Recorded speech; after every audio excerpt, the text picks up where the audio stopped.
Today we're going to look at 12 wide receivers that you can stash in your fantasy football leagues. We're looking at late rounders.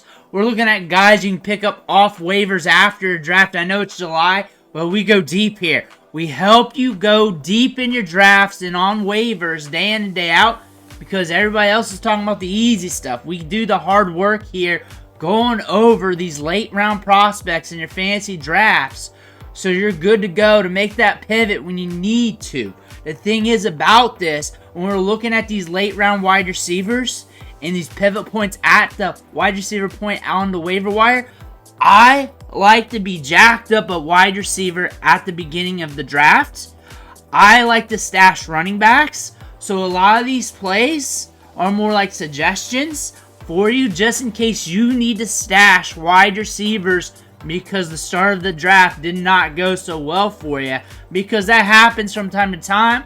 Or you got to diversify your portfolio if you're in a lot of leagues. But we're going to be looking at 12 wide receivers here that you can pick up at the end of your draft or on waiver wire here soon, or you need to pay attention to them during training camp. Before we do all that, you need to click that subscribe button because we're hammering out players and draft strategies every single day this offseason, getting you ready for primetime draft day for your redraft leagues. We're building your dynasty leagues, and we're helping you out with those in-season pickups. Click that button, stop missing out. I'm here every single day for you. Greg Dortch, though, super cheap, round 18, and what I like about him is he can give you a few pop-off weeks each year when he's healthy and on the field. Rondale Moore's gone. Kyler Murray has already talked about him in press conferences, and it was like in May. And Greg Dortch, supreme route runner, good profile coming out of college. It's going to get the short targets, which means there's going to be a lot of games where he does nothing, and then all of a sudden there'll be a couple splash games. And the thing about that, you're looking at round 18 draft capital. You're looking at a player that could get you a win here and there. You're looking at a player that's going to be sitting on waivers. Everybody's going to be looking at Trey McBride, Marvin Harrison Jr., but Greg Dortch is going to get some underneath targets, and he'll have his moment in the sun here and there. You're not going to know when to count on it, but that's why he's this late. That's why he's going to be on waivers, but it's probably going to happen somewhere down the line. Jalen Tolbert. The thing about this, Michael Gallup's gone. They did not bring in a wide receiver of consequence in free agency or the draft. On top of that, if you're paying attention to the Cowboys, listening to the draft show, their big podcast with the media, they talk about how they like Jalen Tolbert. What does that mean? Maybe absolutely nothing. But the thing is, targets got to go somewhere. You got Brandon Cooks there, older wide receiver. You got CeeDee Lamb there. There's some volume there. Some targets go to the tight end. The running backs, very sus, very ambiguous. Jalen Tolbert might walk into opportunity, and it might be middle of the season, latter part of the season. At least pay attention to him. Pay attention to training camp. Pay attention to preseason. But the depth chart's starting to open up, and his workload's gradually increasing year by year.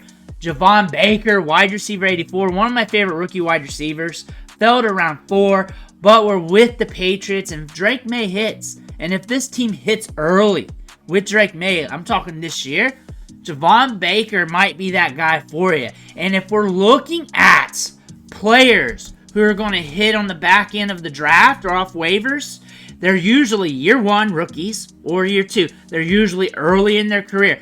So start looking at these rookies, these year 2 players right now, so you know who to target on the back end of drafts. And this is for wide receivers, running backs, tight ends, because those are the players that can surprise us. The Puka Nakuas, those running backs that come out of nowhere. That's why we talk about these young players every single week during the season.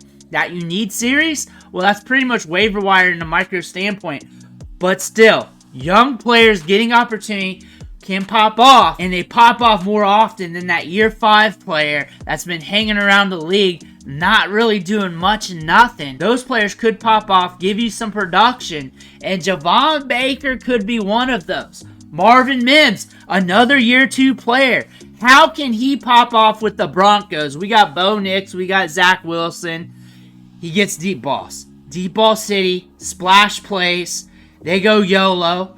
I don't see them winning a lot of games this year. I look for them to have a retool year. Unless something happens with Bo Nix, I think the writing's on the wall with Zach Wilson. I don't think anyone's going to argue that. I don't think anybody's going to come in the comment section and be like, you know what, Zach Wilson, he's going to turn this Broncos team around. Zach Wilson is going to be in the Pro Bowl this year. No one's going to come in the comment section and really say that. But you look at Marvin Mims, we might be in some game scripts where they got to push the ball downfield. I look for them to have slower game scripts or try to make it slower, but I look for Marvin Mims to get some deep balls. So how would that look like in production? It's going to look like this. It's going to be up on some games, probably down, nothing up in some games. So, spotty, but could have you a few weeks this year where he has his moment in the sun, gets you some production, and you can use that to your advantage. You're probably not going to be able to guess that. It's probably going to be hard. But again, those are the players, look at that dog right there, that will help you win your weeks when you're in a bind. But Troy Franklin's also on the Broncos. We're in year 1, and he has a tremendous profile coming out of college. Many people had him pegged as a day 2 pick in the NFL draft. Falls to early day 3, and the Broncos are like, hey, we got to trade up and get this guy. We got to trade up and get this guy. We got to get Troy Franklin. A good route runner. Very cerebral player. I could definitely see him and Marvin Mims just playing together on the opposite sides of the field and just being the tandem there for a little long term.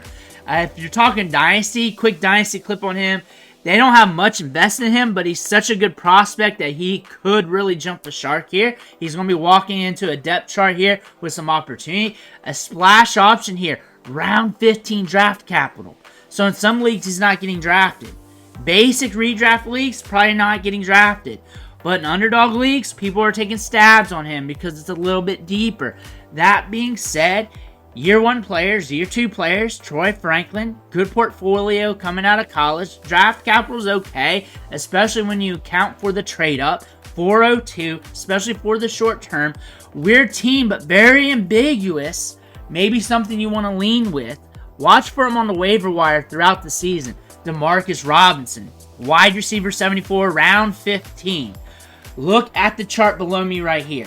Look at the production, week 13, week 17.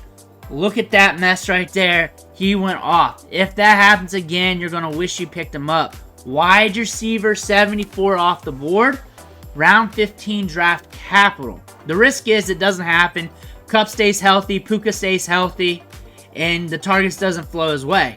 But we know football is football. Players get hurt. Things happen. And he has proven to turn up on the Rams and be productive. He's cheap right now. If you want to take that flyer, or if you want to watch him off waivers, or if you want to watch him in training camp, you may want to do so. Adam Thielen, wide receiver 72, round 14 draft capital. Look at the chart below me again. Look at the start of the season. Look at the back half of the season. The back half of the season looks worse. Now look at his price tag right above his head. Round 14 draft capital, wide receiver 72. I will gladly take that production at wide receiver 72 if he gets that this year. I am not 100% projecting it, but I think it's very probable considering Deontay Johnson's going to soak up targets, but there's going to be enough volume going his way. Say if he gets 6 targets a game, 5 targets a game, that he can get you some spotty double-digit weeks and keep you afloat. If you need a wide receiver on the back end, a backup wide receiver, a guy to float in and out of your flex, he could be that player for you. 13.6 PPR points per game. Deontay Johnson's there to take some of the load off. Deontay Johnson, if you're looking for a cheap wide receiver who's going to get over 20% target share, he's a guy to look at. I'm not saying to go in on the Panthers, but I think the Panthers are going to be better this year than what they were last year. Darnell Mooney, wide receiver 68. Again, look at this chart below me. Look at the spike weeks there in 2021. Remember the Bears offense, how anemic that was. Now we're with the Falcons. Everybody's in Drake London. Everybody's in on Kyle Pitts. Everybody's in on Bijan Robinson. Everybody's in on Kirk Cousins. So why can't we be in on Darnell Mooney as a late round stab, especially if he's getting deep balls? An 8 out of 10.5 with the Bears last year when the offense wasn't really pushing it downfield. wasn't really producing that volume in the passing offense. Now we're under the dome. Now we got a quarterback that can push it downfield with other weapons there. He's probably going to give you some splash weeks this year. Gabe Davis, he is the definition of splash week. That's who he is. Round 12 draft capital. Multiple wide receiver 1 performances. 5 games of over 20 fantasy points. And there are a lot of guys who are in like the wide receiver 40 range or better that won't give you that many 20-plus point performances. Now we're with Jacksonville, a different game script. But the one thing we know about Trevor Lawrence, one of the top quarterbacks in the league at pushing it downfield, his average depth of target, his deep ball capacity is up there with the top quarterbacks in the league at pushing the ball downfield. And they want to push it downfield because they drafted Brian Thomas Jr. They got Gabe Davis with this portfolio here with almost a 15 average depth of target. They looked at him, they saw that and said, hey, that's what we want. Then we came to minicamp and OTAs, and they were very excited about Gabe Davis. They were calling him Agent Zero. They were treating him like a premier wide receiver, even though he's really not. But Gabe Davis, round 12, wide receiver 63. Expect the splash weeks, expect the down games. But hey, at this price tag, you're going to take that. Jalen Polk, if this team hits, he could be nasty for you because the Patriots are turning and burning. We got Drake May. Drake May likes to push the ball downfield, and he's cheap. Again, year 1, year 2 players have upside. Year 1 and year 2 players, they got a lot of unknown to them. But on top of that, a lot of them will hit on you, and when they hit big. Jalen Polk is a cheap player here to get. A second-round pick, drafted highly in the second round, that could blow up on you. A good speculation play here in the 12th round. Jahan Dotson, wide receiver 65. His rookie season was pretty good despite the injuries. Last year was down, but when you go look at the game logs, game by game, the targets were spread out a lot to all the different pass catchers, making it hard for any of the wide receivers to really stand out last year. Curtis Samuel's gone. He's with the Buffalo Bills. More targets should go his way. We got a new quarterback at play right now, and now we could see him emerge. He's cheap right now, ADP 138, round 12 draft capital. You might want to look at him. Ricky Pearsall.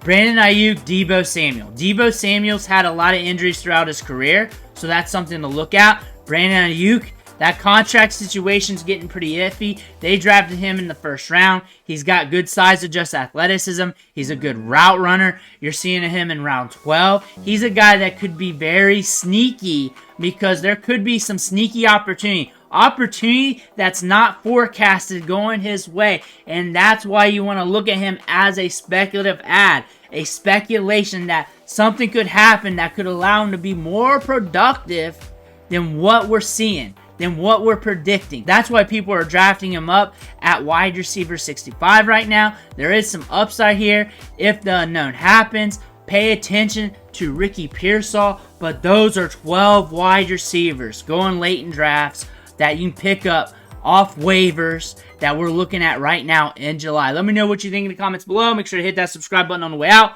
Thank you for watching. Catch you on the next video.